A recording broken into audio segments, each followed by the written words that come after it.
now turns to Part 4. Part 4. I'd like to talk about the changes to our leisure time, and I'll start by talking about lifestyle changes over recent years for women. First, you have some time to look at questions 31 to 40.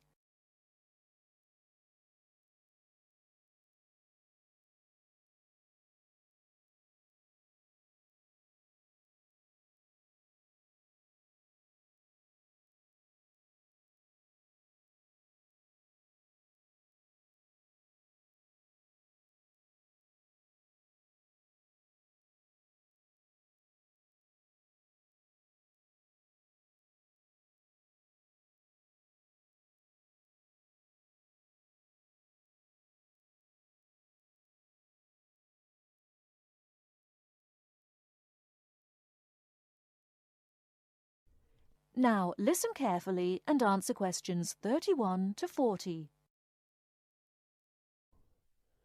I'd like to talk about the changes to our leisure time, and I'll start by talking about lifestyle changes over recent years for women. As we all know, the wife and mother of the family has traditionally been responsible for organising and completing household tasks for the family. However, particularly over the last decade or so, we have seen a greater number of women continuing to work after marriage and returning to work after having children.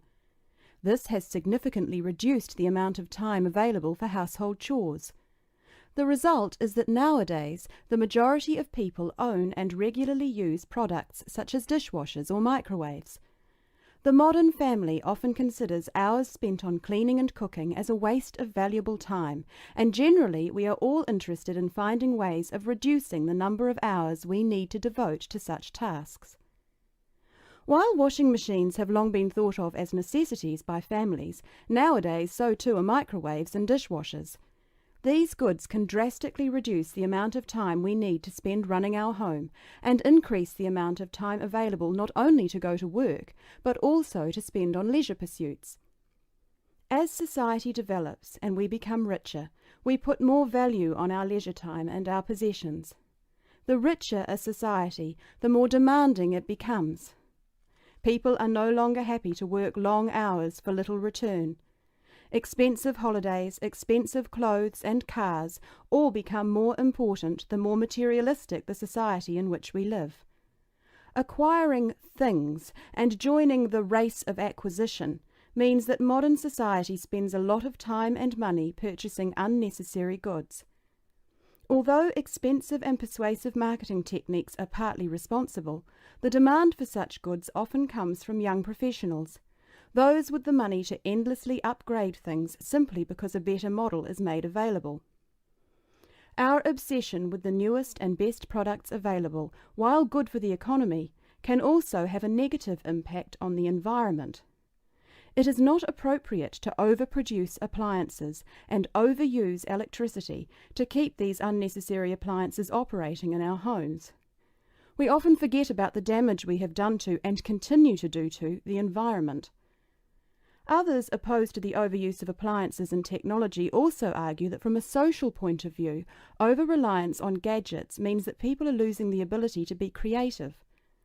Traditionally, it was considered an enviable skill to prepare meals night after night for our families. Nowadays, women are more likely to gain approval from others for their success in their careers than their ability in the kitchen. Along with microwaves have come ready-cooked meals, pre-washed vegetables, and our reliance on takeaway food when we are too busy to cook it ourselves. While there are obvious advantages and disadvantages to our increasingly active buying behaviour and changing wants and desires, it is likely that our desire to purchase labour-saving items will continue. So it is therefore inevitable that production of such goods will increase. We can only hope to educate ourselves and our children to buy goods we need, not just goods that are available, and we must also consider their environmental impact. In short, moderation is the most important word for the future. I thank you very much for coming today and listening. That is the end of Part 4.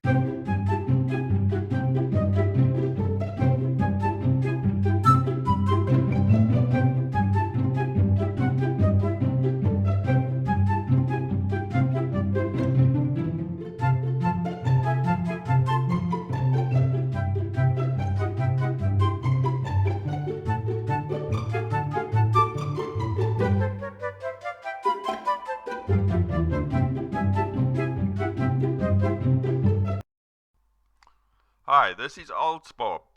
I would very much appreciate it if you could like, subscribe and share this video, as this will enable me to help more IELTS students reach their IELTS goals.